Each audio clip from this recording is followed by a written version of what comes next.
చిగురించబోతుంది. గొప్ప దినాలను చూడబోతున్నావు. నీ యేసుకు సమస్తము సాధ్యమే.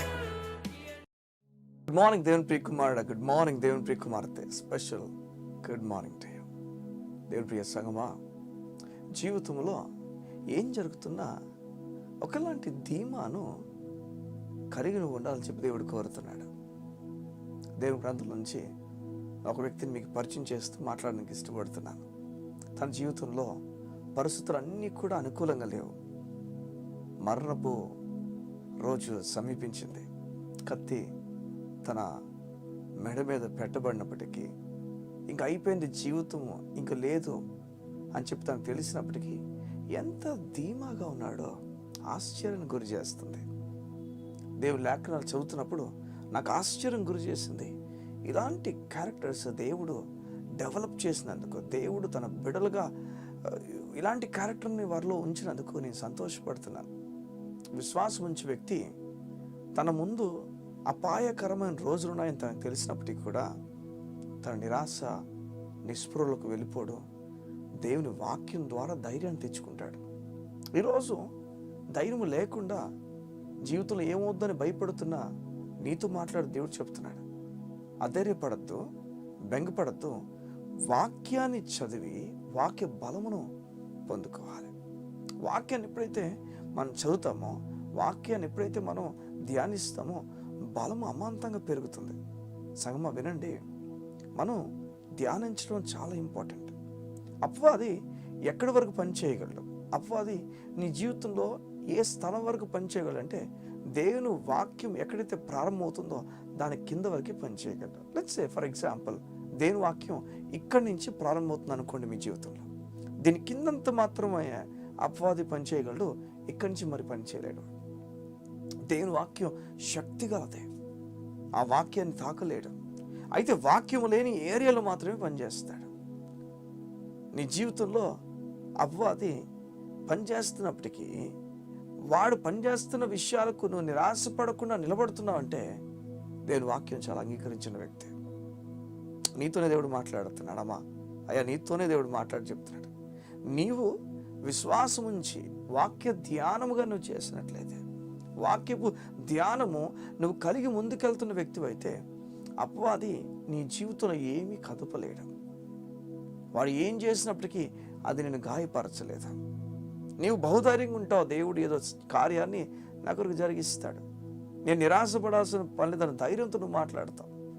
సంగమం వినండి, దేని గురించి ఉదయం మాట్లాడుతున్నాను, ఏ వ్యక్తి గురించి మాట్లాడుతున్నాను? అప్పటికే మొదటి సంఘములో అపోస్తలులు ఒక వ్యక్తిని చంపేశారు. పేరు యాకోబు. తల ఛేదించారని, తల కొట్టించారని, చంపించేశారని, చంపబడ్డాడని చెప్పి లేఖనం రాసిన తర్వాత ఏదో బాగుందని చెప్పి పేతురుని తీసుకువెళ్ళి చెరసాల్లో వేస్తారు. మహాపండుగ ఉంది, ఇవన్నీ అందరి ముందు తీసుకురావచ్చు, గొప్పగా ఉంటుంది, పేరు వస్తుందని చెప్పి ఆ రాజ్యంలో వ్యక్తులు, అధికారులు గొప్పగా ఆలోచిస్తున్నారు, వారి పేర్లు గొప్పగా అవ్వాలని. ఆ సమయంలో జాగ్రత్త వినండి సంగమా, ఆ సమయంలో మరుసటి రోజు పేతురుని తీసుకొచ్చి చంపాలి. నేను చెప్పాను చూసారా, పీక మీదే కత్తి పెట్టి పట్టుకోవడం. ఇంకా అయిపోయింది జీవితం అన్న స్థాయికి వచ్చాడు. ఆ రాత్రి ఎక్కడ తప్పించుకోకుండా పేతురుకు 2 చేతులకు 2 కాళ్ళకు సంకెలు వేసి, దేనికో కట్టలేదు కానీ 2 వ్యక్తులు పక్కన వేసి సైనికులు వారి కట్టారు. వీడు పారిపోతే వీళ్ళకి దొరికిపోతాడు, వెంటనే వీళ్ళ కదిపిన దొరికిపోతాడు కదా అని బైబిల్ చెప్తుంది.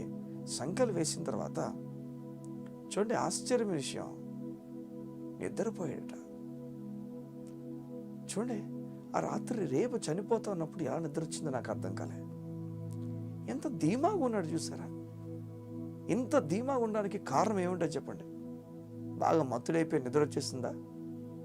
ఎంత ఒకవేళ నీ జీవితంలో నిరాశ పడిపోతున్న సమయత నిద్ర పట్టదు, కృంగిపోతున్న వ్యక్తికి నిద్ర పట్టదు, కానీ దేవుని మీద ఆధారపడుతున్న వ్యక్తికి మాత్రం నిద్ర పడుతుంది. నిద్ర కూడా దేవుని బహుమానమే, నిద్ర కూడా దేవుడు ఇవ్వాల్సిందే. ఈ ఉదయమున నీవు నిద్ర లేకుండా రాత్రంతా గడిపేవేమో, ఎన్నో మానసిక ఒత్తిడితో. పక్కన చూస్తే 2 ఉన్నారు, ఎంత భయంతో పడుకుని ఉంటాడు. అయిపోయింది, ఇంకా జీవితం అయిపోయింది, ఇంకా జీరో పడిపోయాడు, అలాంటి వ్యక్తికి కూడా ఎంత ధైర్యం వచ్చండి. ఈ లోకము అధైర్యానికి గురి చేయొచ్చేమో, నీవు క్రైస్తవుడా నీవు అధైర్యానికి గురి అవ్వద్దు. దేవుని లేఖనాలు బట్టి ధైర్యంగా ఉండి నువ్వు సంపూర్ణమైన బలముతో నింపబడాలి. ఎంత ధీమాగా పడుకున్నాడు. నీ కష్టములో, నీ ఇబ్బందుల్లో, నీ ఆతర్లో, నీ ప్రతి విషయంలో, జీవితంలో నిరాశ కలుగు చేసే ప్రతి విషయంలో నీవు ఇలాగనే ధీమాగా ఉందువుగాక, నెమ్మదిగా ఉందువుగాక. పరిస్థితులు మారిపోతున్నప్పటికీ నీవు మాత్రం మారిన వ్యక్తిగా అలా ఉండిపోదువుగాక. ఎంత సంతోషించుంటాడు దేవుడు దేవదూతను పంపించాడట. పంపించి దేవదూత వచ్చి లేపి ముందు చొక్కా వేసుకొని చెప్పిందట. చూడండి, చొక్కా ఇప్పి ఎంత ధీమాగా పడుకున్నాడా. ముందు నీ బట్టలు వేసుకో అని చెప్పి బట్టలు వేసుకోమని చెప్పిందట. అంటే పై వస్త్రం లేకుండా ఎంత ధీమాగా పడుకున్నాడు. ఇంత ధీమా ఎలా వచ్చిందంటే విశ్వాసం ఉంచిన వ్యక్తికి దేవుడు అనుగ్రహిస్తాడు. ఇది నిజం.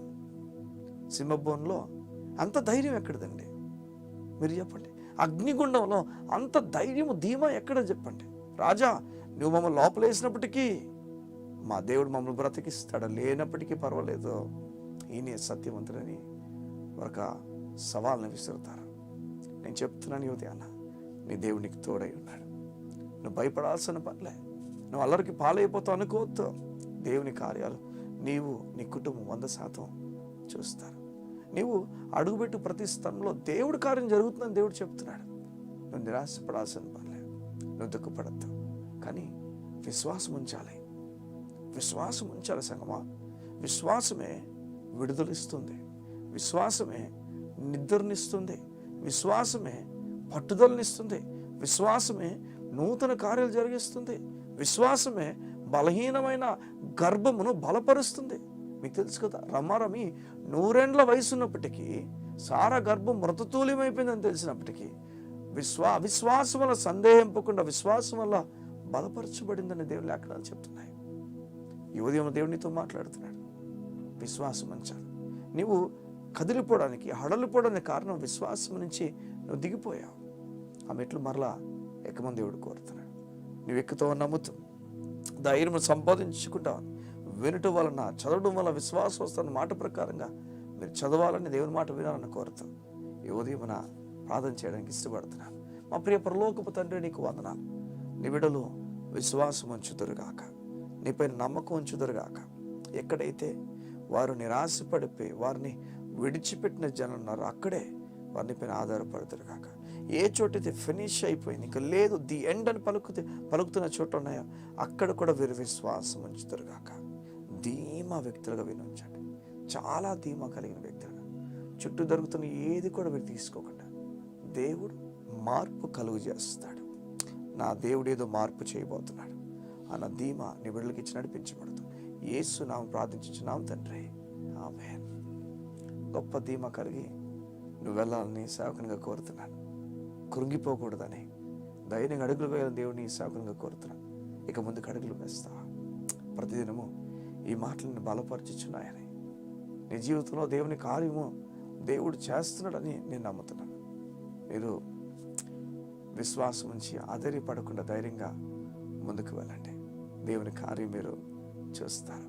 మీరు బలపరచబడుతున్న ప్రతిసారి కూడా మీరు మాకు తెలియజేయచ్చు. స్క్రీన్ మీద కనిపిస్తున్న నెంబర్స్కి ఫోన్ చేసి దేవుడు మీ జీవితంలో చేస్తున్న కార్యాలను మీరు మాతో పంచుకోవచ్చు.